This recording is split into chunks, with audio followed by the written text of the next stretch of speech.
बिस्मिल्लाहिर्रहमानिर्रहीम।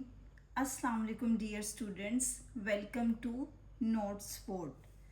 स्टूडेंट्स, आज की इस वीडियो में हमने English grammar composition class 10th उसके 40 पैराग्राफ्स में से पैराग्राफ नंबर 11 करना है।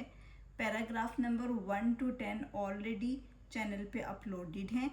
आपको ये 40 पैराग्राफ्स दिए गए हैं जिसमें आपको उर्दू पैराग्राफ दिया जाता है और आपने इसको इंग्लिश में ट्रांसलेट करना होता है।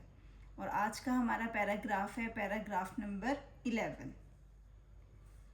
एक दफ़ा एक कौवा प्यासा था।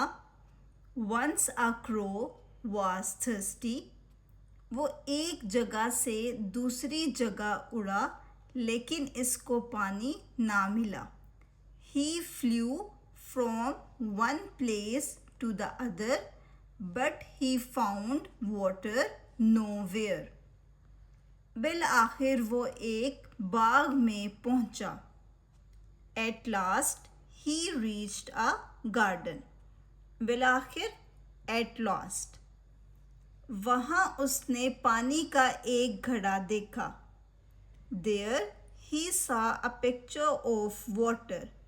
घड़ा पिक्चर। वो बहुत खुश हुआ। He became very pleased. खुश होना pleased। उसने घड़े में देखा। He looked into the picture. पानी इतना नीचे था कि इसकी चोंच पानी तक ना पहुंच सकी। The water level was so low that his beak could not reach it. चोंच beak। कौवा सयाना था। The crow was wise. Siyana wise। उसे एक तरकीब सूझी। He hit upon an idea.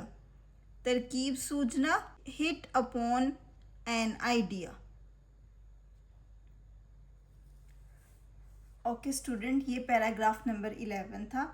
इसी तरह से इस चैनल पे आपको 1 by 1 कंप्लीट 40 पैराग्राफ्स मिल जाएंगे जो कि आपके इंग्लिश के पेपर में आएंगे।